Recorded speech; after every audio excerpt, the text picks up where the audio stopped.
Welcome to this class on the topic of job evaluation. Job evaluation is a systematic way of determining the value or the worth of a job in an organization. It's trying to measure the value of the job within the organization. So the process of job evaluation is important. It tries to decide which jobs are to be evaluated. So not all jobs perhaps need to be evaluated. Some jobs, the role of some jobs are very obvious and don't need to be evaluated. Perhaps the tasks that certain jobs involve are very straightforward and don't need to be evaluated. But some jobs need to be measured and need to be evaluated because they are crucial in the success of the business. So job analysis and preparing a job description is important. It's important to work out what the job is, what the job involves, and writing out a description of the job, writing out an accurate description so that the job can be evaluated. Its contribution to the organization can be properly evaluated. So it's important to systematically rate each job based on the job evaluation factors selected. The points assigned for each of the factors are totaled for each job. So the process of job evaluation is looking at the job, deciding what the job is, what does the job entail, what needs to be completed for the job to be successfully completed. Looking at each of those points or each of those processes that the job involves and trying to assign weights to the importance of each of those factors within the job so that an overall view of the job can be measured and can be achieved. So it's important that key jobs, key tasks are properly evaluated. The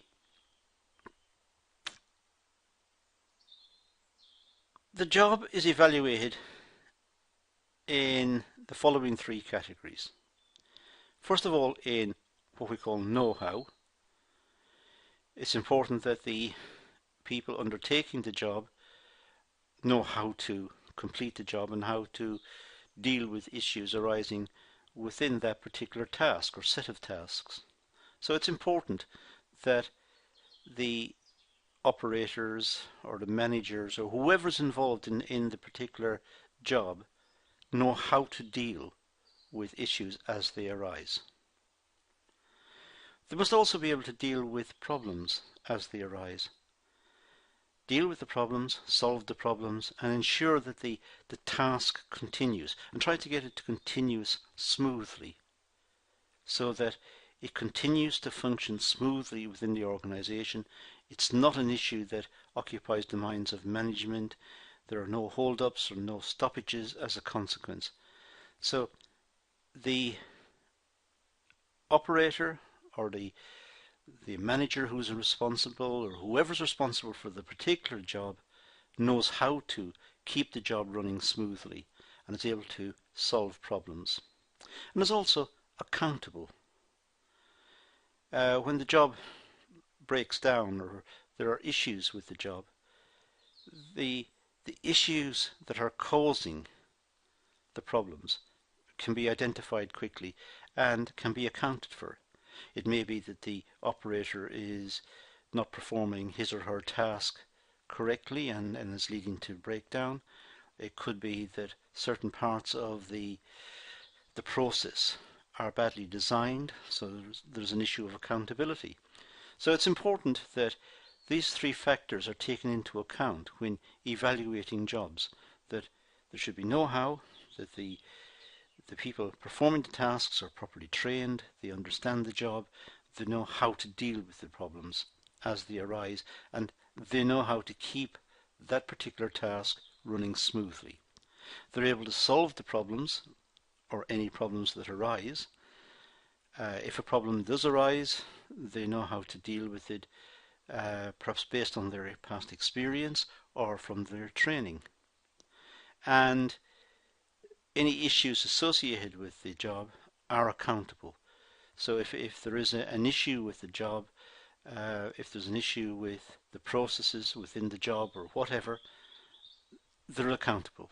It may be a design issue, it may be that the task was badly designed in the first place, perhaps the components that are being used are faulty or whatever, so that there is accountability.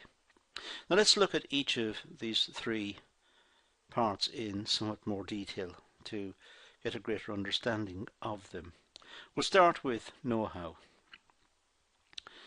This is the sum total of every kind of knowledge and skill, however acquired. It could be through, as I said earlier, experience, education, and these are what's needed for acceptable job performance. So it's a question of marrying up the experience of the operator, the education of the operator, to the tasks that are required to successfully complete the job. If it's a skilled job, working a machine in a very skilled manner, then there should be experience and there should be adequate training. But it's important that the person performing the task knows how to deal with the requirements of the job. So know-how includes three elements. First of all, there's the specialized, technical, or if you like, practical know-how. So it's the basic job knowledge that's required. So operators working on a particular job should have the technical skills, the ability to deal with the job. They should know how to deal with the job. So they need to have basic job knowledge. That's essential. There should be managerial know-how. The degree to which the job deals with planning and organizing the employer's activities and coordinating with others. So it's important that the managers and the people who are linked to the job, that they know the importance of the job and they're able to smoothly coordinate the outcomes of that particular job to the various other tasks that are being performed within the organization. Perhaps a particular job is a part of a production line, so it must be produced before the follow-up parts. Well, it should smoothly fit into the overall production system. It should be continuous. It should be on the time scale that has been agreed and has been set, and the management should know how to deal with any issues that are causing a problem, because those problems will manifest themselves further down the line. And also there's human relation skills. It's important to have persuasion and communication skills for motivating and training and developing others. It's important that management takes a wide view of motivation and training and development and ensure that the various operators have the skills and the motivation and the training to perform the tasks adequately. Now, problem solving, that was the next point we mentioned earlier. Problem solving is the amount of original self-starting thinking required for the job analysis, for the evaluation, and for creating and reasoning and arriving at some conclusions. Problem solving, it involves all sorts of approaches. The operators should be able to solve the problems by analyzing the situation, by looking at what's happened and look at the various processes and understand how each process fits together and what are the technical links between them, and being able to improvise if something goes wrong until a more permanent fix has been arranged. They should be able to reason the importance of the job. They should understand the importance of the job and try to take steps to ensure that the various jobs run smoothly. Problem solving has two elements. There is the thinking environment, defines the degree to which the incumbent, the person doing the job, is free to develop answers to problems, ranging from the day-to-day decisions based on simple memory to those which require creative thinking or long-term strategies. So the workers should be encouraged to think about their jobs, to think about solutions to problems when problems arise.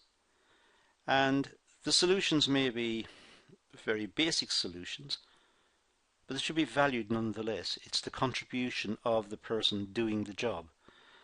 And if nothing else, that will add to their morale.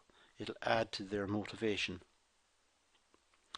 But it may also come up with more long-term solutions. The people doing the job, who are thinking about the job almost on a continuous basis, may come up with better ways of performing the tasks. And these should not be dismissed. These should be considered seriously, because there may be long-term benefits from adopting this more long-range and more strategic thinking. The thinking challenge, well, defines the complexity and uniqueness of problems and may range from repetitive to highly creative. So, operators working on a particular job or performing particular tasks, if they perform the tasks over and over, they will get to know every aspect of that job, the chances are. And over time they will build up an expertise in that particular function. And they may come up with creative suggestions which should be taken on board. This should be considered. If for no other good reason than as I said earlier, they promote motivation amongst the workers. Accountability. Well, this is the answerability for actions and for the consequences of that action. Accountability is taking responsibility for a particular action. So if a particular job is not working efficiently, somebody must be accountable for it. There must be a reason for it. That reason can be traced back to perhaps bad design, poor components, poor layout, poor training for the operators. There's always some sort of cause to these situations, and accountability is a way of trying to determine that. Now it has three elements. Freedom to act. This is the degree to which the position can take action without consulting higher authority. So sometimes operators, when they're performing a particular task, the task breaks down, they should be free to try and fix it. They know what's wrong. They do the job every day. They have an expertise in that particular area. So when the system breaks, they may be in the best position to fix it, and they should have the freedom to be able to address the issue and try and get the job moving again. There may be an impact on end results. Now, it may be that um, the people performing the task need to report that there is a problem here. The problem with the components, or problems with the design of the particular job, or the layout of the job, or whatever. And so there may be a wider decision that's needed, perhaps at managerial level, further down the line. And there's also an issue of magnitude. It's the size of the area in which the job functions.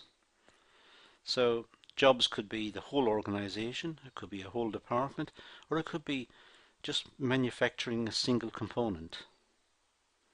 So accountability can run at different levels. It can be the organization should be accountable, or it could be a particular department may be accountable, or a particular worker is accountable.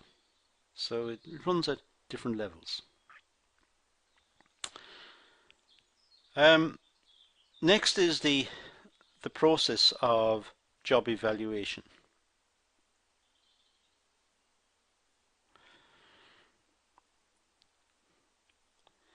Now, selecting the method of evaluation.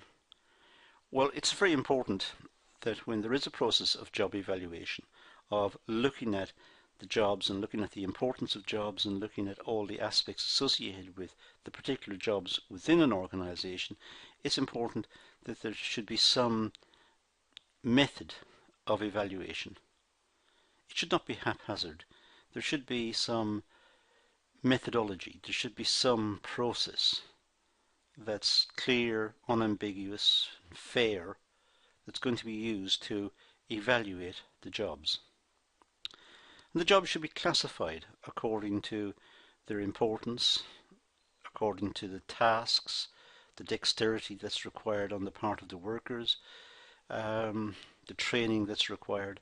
So jobs should be classified according to their complexity. And then it's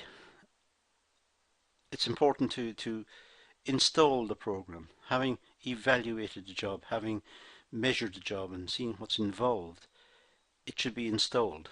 And it's not just installing the job, perhaps it's installing a whole package of measures associated with the job as well, such as training, such as support, such as monitoring, detailed monitoring, and looking at issues, perhaps when there are breakdowns in the job or malfunctions or whatever, looking at the whole program to seeing if the program can be refined and developed further.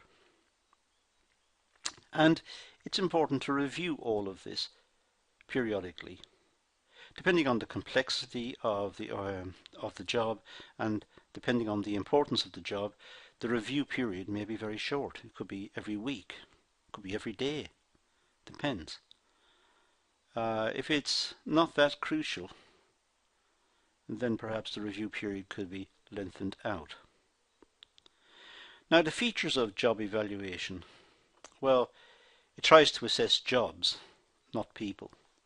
So it is job evaluation. So it's evaluating the job, not evaluating the people who perform the job.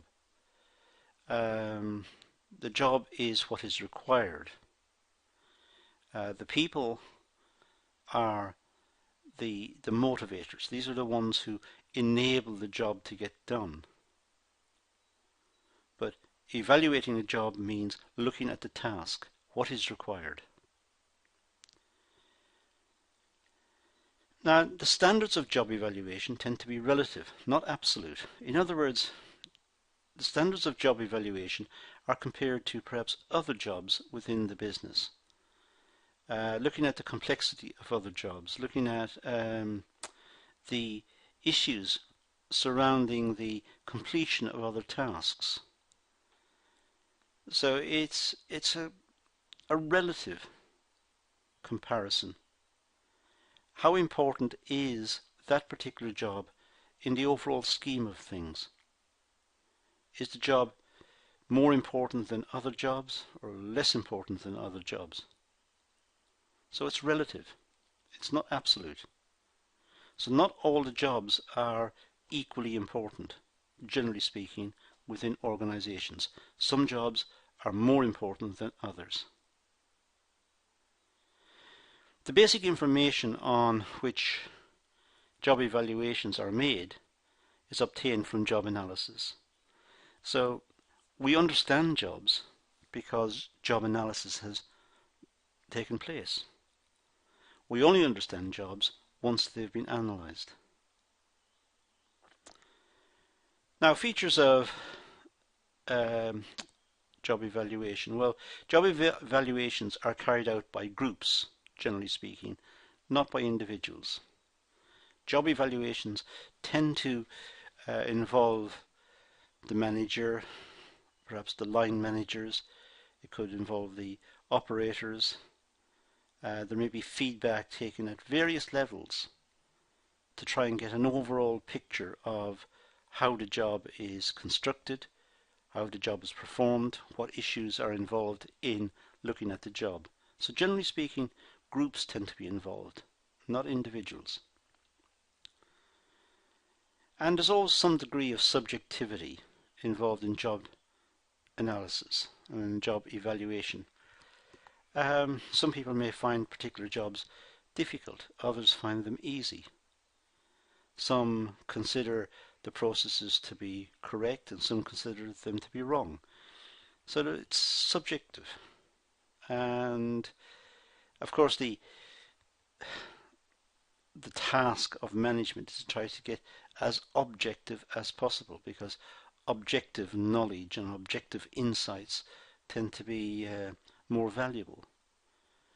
But when there is subjectivity, if a lot of the people involved in a particular job agree, then the chances are they are correct, because various people are coming up with the same ideas about the job. So even though it's subjective, there may be an insight to be had because so many people are saying the same things.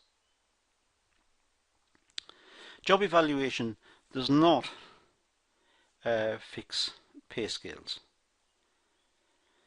So job evaluation, because it tends to be relative, it doesn't fix the pay scale. It provides a basis for evaluating a rational wage structure. So looking at the organization in total, looking at all of the jobs that have to take place within the organization, ranking the different jobs in terms of their importance, their complexity and so on, may give a better way of designing the pay scales within the organization. Who is doing more? Who is performing more? Who is responsible for more output? So it's looking at all of the various jobs, and job evaluation is important because it gives us information about each individual task, but then there are many tasks within the organization. It's only when the management look at the various tasks that they can get some insight into what the pay scales should be. Now, the benefits of job evaluation. Well, it tries to link pay with the requirements of the job. So that's one benefit. If jobs are very onerous and very difficult and requires a lot of training, perhaps they deserve more rewards. So it tries to link pay with the requirements of the job, but it can only link pay to the job if the job has been evaluated. So job evaluation is important. It offers a systematic procedure for determining the relative worth of jobs. So it's a systematic way of going about ranking the jobs within the organization. An equitable pay structure is a natural outcome of job evaluation. So if job evaluations are done correctly, then complex jobs which require more effort on the part of the workers, they will be rewarded more highly. jobs which are easy to perform and don't require a lot of effort won't get as much. So it tends to bring about some sort of equity in terms of pay structure. An unbiased job evaluation tends to eliminate salary inequalities by placing jobs having similar requirements in the same salary range. Well, if a job evaluation shows two tasks, two jobs to be very similar in terms of the requirements on the part of the operators, the requirements on the part of management, the work effort that's required by the workers, then those two jobs are roughly equal and the chances are will carry the same pay structure. The workers will get the same. They're roughly the same jobs.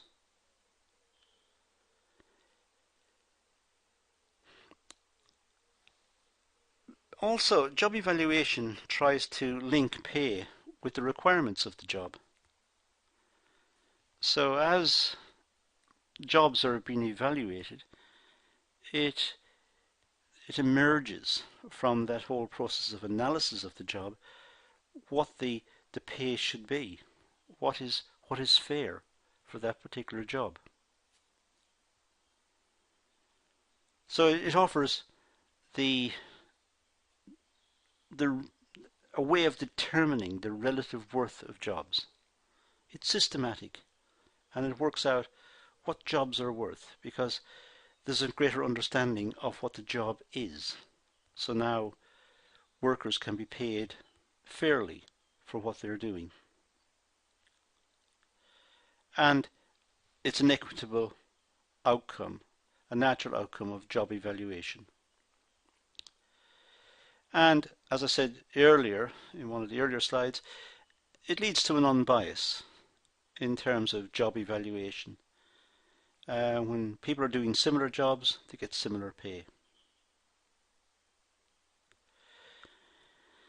Now, employees as well as unions participate as members of job evaluation committees. So, job evaluation committees,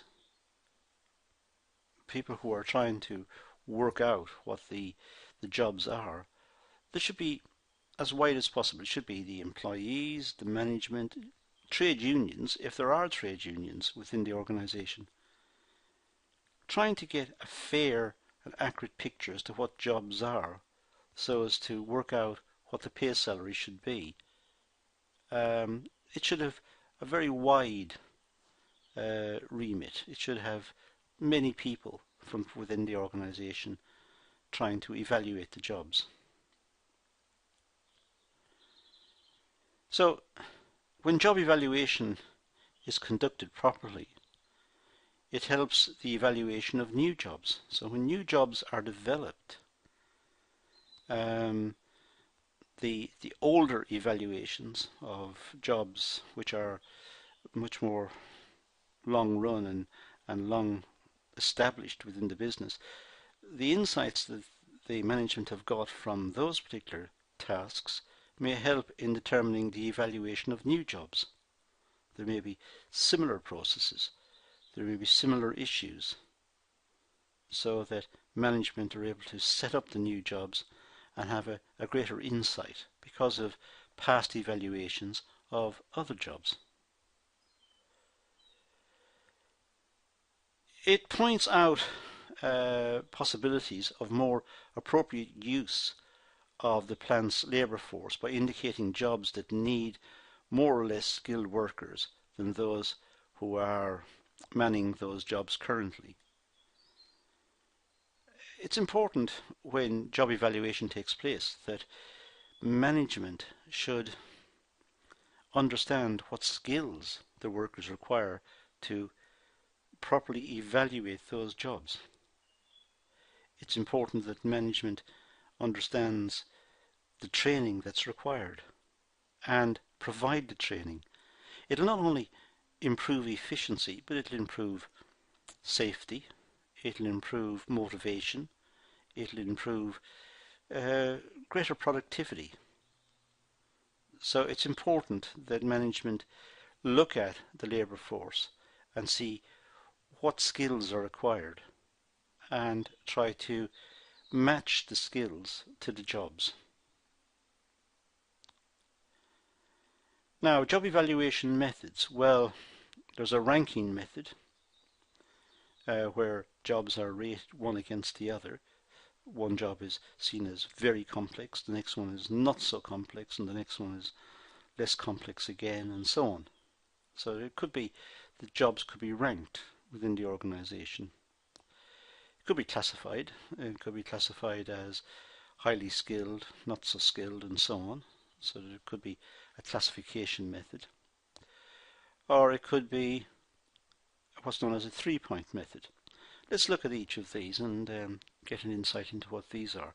This is job evaluation methods.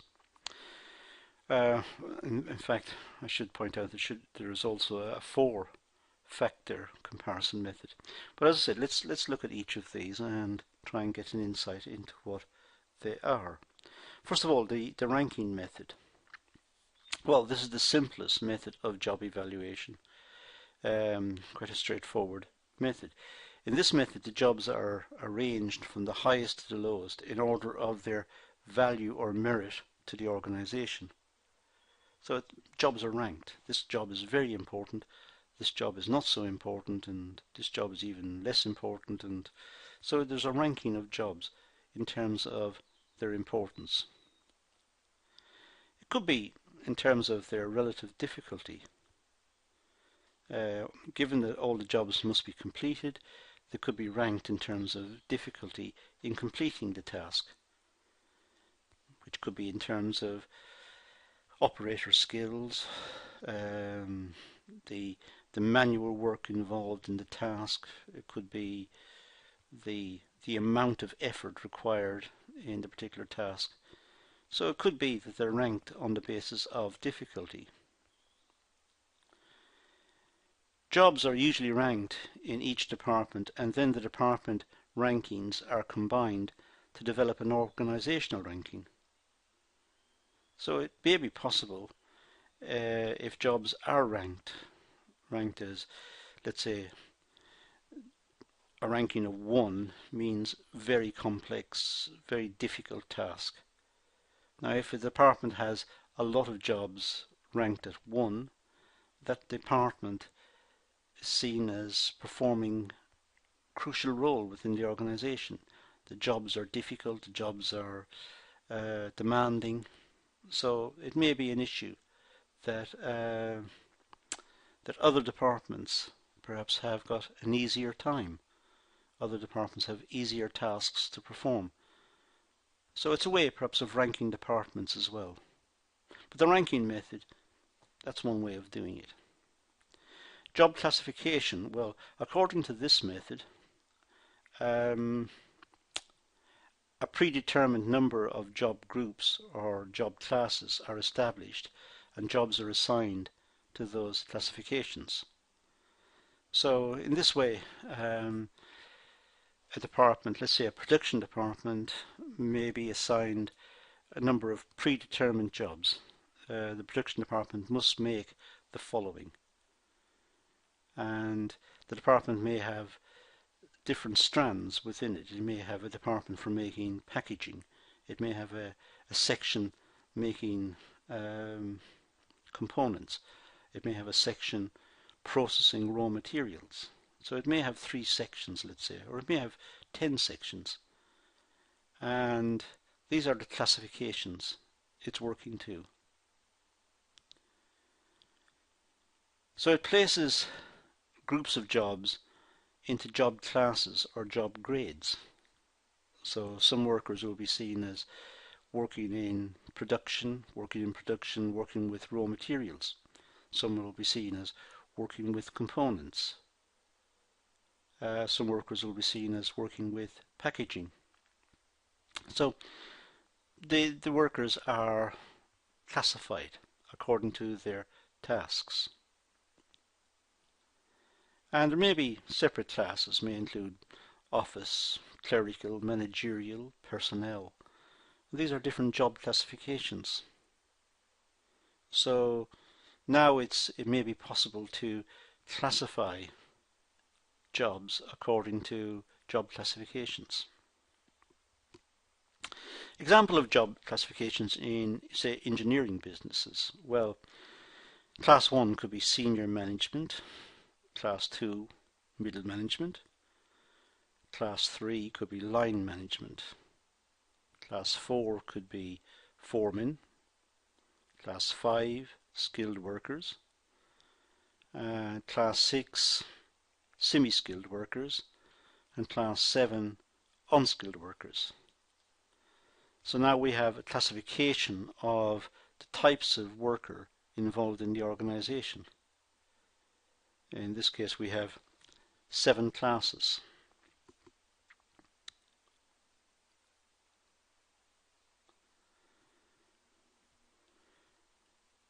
Next, we have the point method for job evaluation.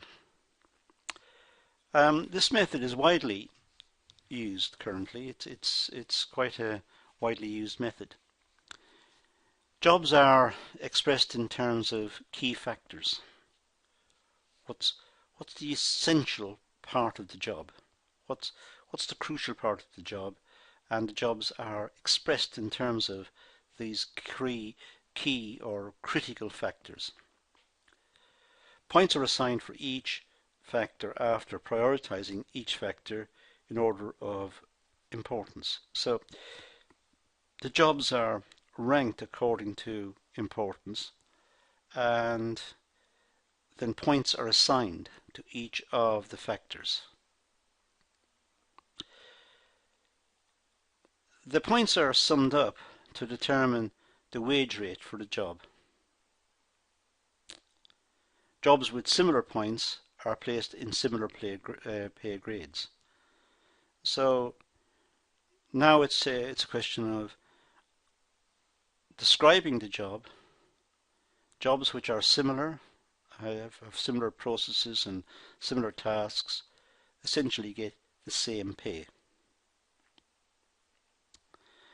Factor comparison methods. Well, it is more systematic and scientific method of job evaluation. This is a much more systematic approach. Though it's the most complex method of all, it is consistent and most easily set out, I suppose, most easily calculated and dealt with.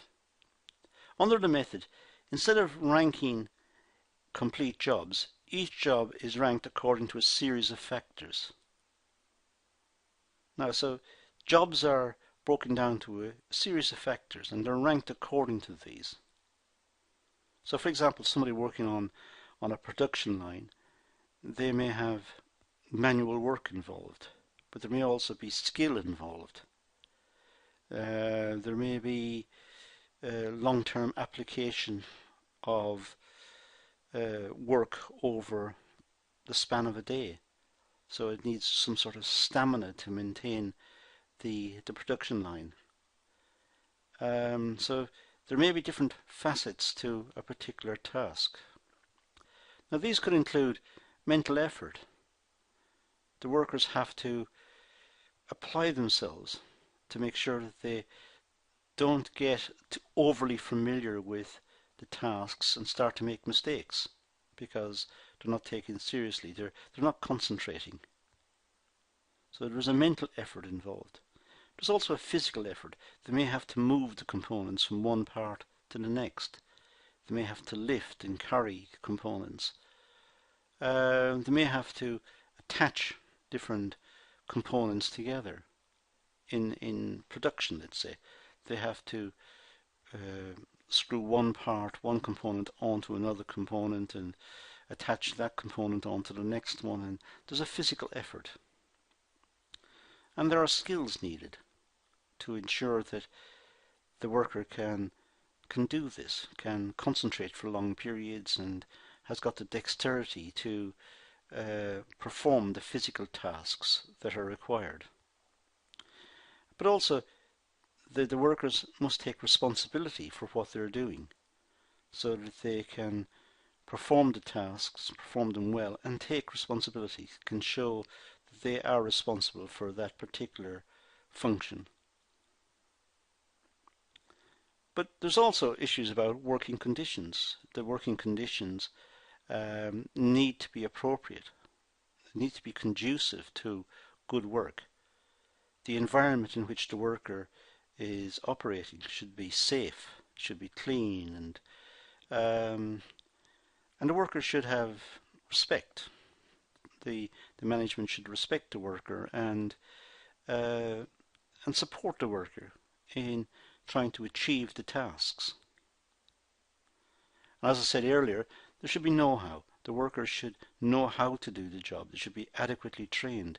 They should be intelligent. Within the context of the requirements of the job, they should be able to work out what's required, and they should be able to perform the tasks. And they should have, again, as I said earlier, problem-solving abilities. When something goes wrong, the workers should be able to solve the problem. If it's not a big problem, they should be able to make the adjustments, perhaps reorder the way in which the components are coming through, or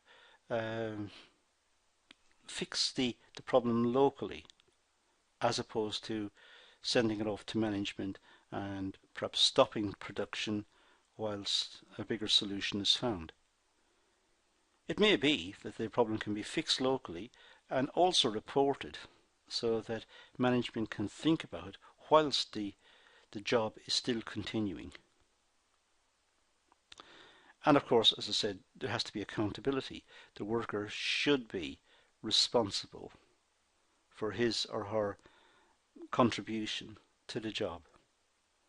But others involved in the design of the job should also be accountable, and management should be accountable in setting realistic goals, realistic tasks. So accountability should be clear and should be clearly stated and understood by all involved.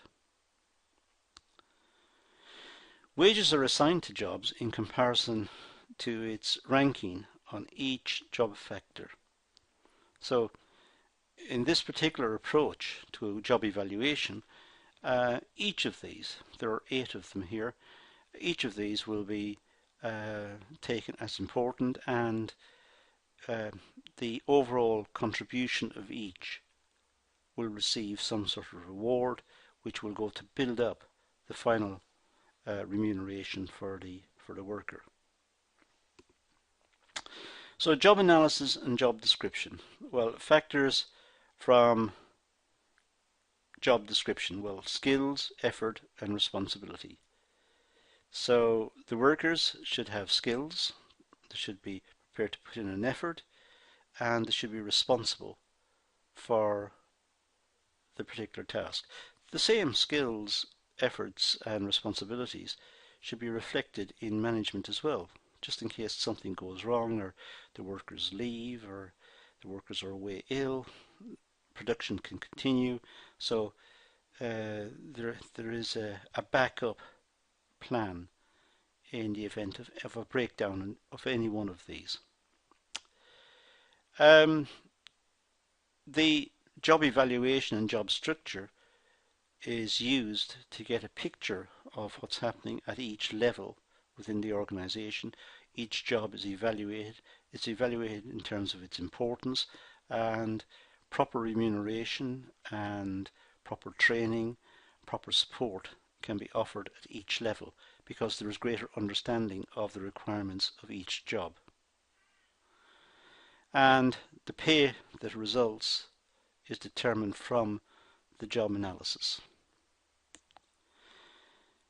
So this is quite a long class. I would ask you to go back over it a few times and perhaps wind it forwards, wind it backwards, and study individual components of the class. But job evaluation is very important. It's important that the workers know what their contribution is and know how their contribution is being valued by the organization. that's all I'm going to deal with at the moment, so we're going to leave it at that and say thank you for watching.